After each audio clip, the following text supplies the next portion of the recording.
Assalamualaikum warahmatullahi wabarakatuh. Alhamdulillah wassalatu wassalamu ala Rasulillah wa ala alihi wa sahbihi wa mawala amma ba'du. Sahabat-sahabatku semuanya, pada kali ini saya akan membacakan sebuah ayat surat Al-Infitor ayat 7. A'udzu billahi minasyaitonir rajim. Alladzi khalaqaka fasawwaka fa'adalak. Yang artinya, dan Allah telah menciptakanmu lalu menyempurnakan kejadianmu dan menjadikan susunan tubuhmu seimbang. Kita lihat susunan tubuh kita ini sangat seimbang, akal ya, kemudian dilapisi oleh tulang yang sangat menjaga, kemudian jantung dilapisi oleh tulang iga yang menjaga, kemudian alat reproduksi kita juga di tengah-tengah ya, dijaga juga. Semuanya hal-hal yang vital dalam tubuh ini terjaga. Inilah ciptaan Allah yang begitu sempurna, sehingga dalam surat At-Tin Allah berfirman, walaqad khalaqnal insana fi ahsani taqwim. Sungguh telah aku ciptakan manusia dalam penciptaan yang sangat sempurna. Namun kesempurnaan ciptaan manusia ini tidak lantas dibarengi oleh keimanan. Beda halnya dengan Allah menciptakan malaikat. Malaikat ini langsung disetting oleh Allah dengan iman, sehingga dia tidak ada tipe membangkang.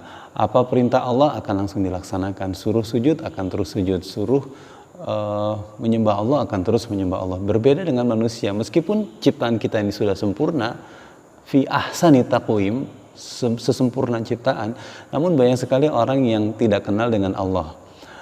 Selama ini banyak sekali orang yang lupa siapa yang telah memberikan kesehatan, siapa yang telah memberikan rezeki kehidupan hariannya, siapa yang telah membangunkan dia setiap pagi itu, setiap bangun tidur, siapa yang menjaga dia saat ia tidur, siapa yang mendetakkan jantungnya saat ia juga tiada sadar ya saat tidur, dan siapa yang mengatur susunan tubuh kita yang kita tidak tahu ya. Semuanya ini Allah Subhanahu wa ta'ala, dan orang banyak sekali yang lupa dengan hal-hal itu. Orang tidak sadar dengan siapa yang menurunkan penyakit dan siapa yang menyembuhkan.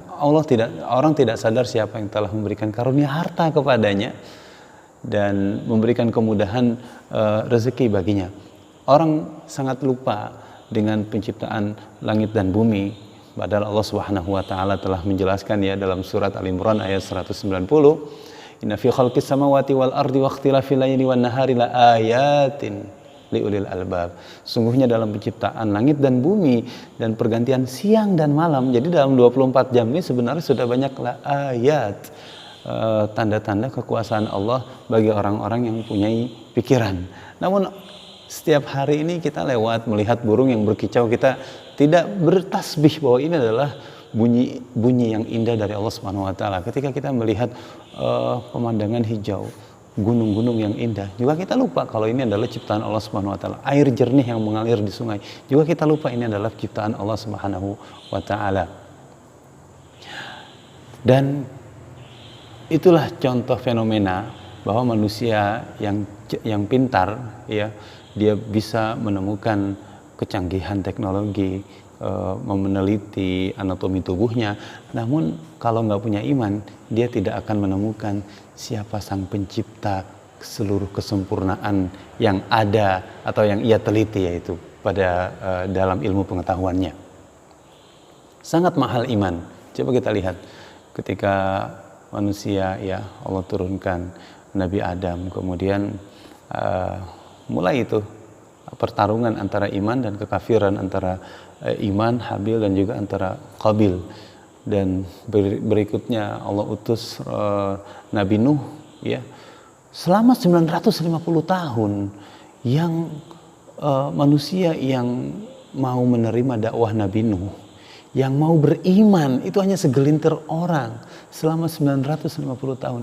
Yang lainnya mengingkari bahwa hidup ini adalah ada yang menguasai, yaitu Allah Subhanahu wa taala. Begitu mahalnya iman.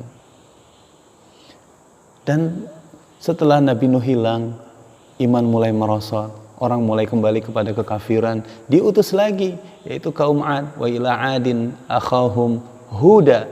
Nabi Hud diutus untuk kaum Ad. Begitu pula mereka membangkang kemudian diazab mereka, mati kecuali orang yang beriman, kemudian hiduplah orang yang beriman, kemudian orang beriman luntur lagi keimanannya, dan Allah utus lagi nabi berikutnya itu kepada kaum Samud, wa ila Samuda akhahum salihah, Nabi Salih untuk membimbing kaum Samud, dan seterusnya. Coba kita lihat bagaimana Nabi Musa setelah menyelamatkan Bani Israel dari kejaran Firaun melewati Laut Merah ya, yang saat itu mereka udah nggak punya jalan, udah nggak punya solusi lain kalau tidak ada pertolongan dari Allah Subhanahu Wa Taala, dan ini adalah mukjizat di depan mata mereka, laut yang bisa terbelah itu.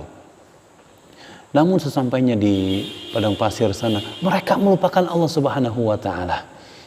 Nabi Musa naik ke Bukit Tursina untuk menerima firman dari Allah, dan ia titipkan, dia delegasikan peran Nabi Musa atau peran kenabian kepada saudaranya yaitu Harun untuk menjaga Bani Israel di sana. Ternyata tetap saja mereka lupa dengan Allah Subhanahu Wa Taala, kembali kepada kemusyrikan, kembali kepada kekafiran dengan menyembah sapi. Kita lihat betapa mahalnya iman ini. Baru saja Allah selamatkan dirinya daripada ancaman, diberikan kehidupan, diberikan rezeki, namun mudah sekali dia melupakannya. Saudara-saudaraku, maka orang yang beriman itu orang yang sangat beruntung. Jangan sampai kita sia-siakan iman yang ada dalam hati kita. Kita syukuri nikmat Allah telah memberikan Islam kepada kita, maka harus kita naik tarafkan menjadi iman, ya, sehingga dengan iman itu kita merasa dekat dengan Allah Subhanahu Wa Taala. Banyak membaca Al-Quran, banyak mentadaburi Al-Quran, banyak mendekatkan diri kepada Allah dengan ibadah kita, dengan salat kita, banyak berzikir, banyak beristighfar. Mudah-mudahan itu yang akan mempertebal iman kita, sehingga kita beraktivitas itu semuanya dalam pantauan Allah Subhanahu Wa Taala. Itu saja dari saya, tadabbur hari ini. Assalamualaikum warahmatullahi wabarakatuh.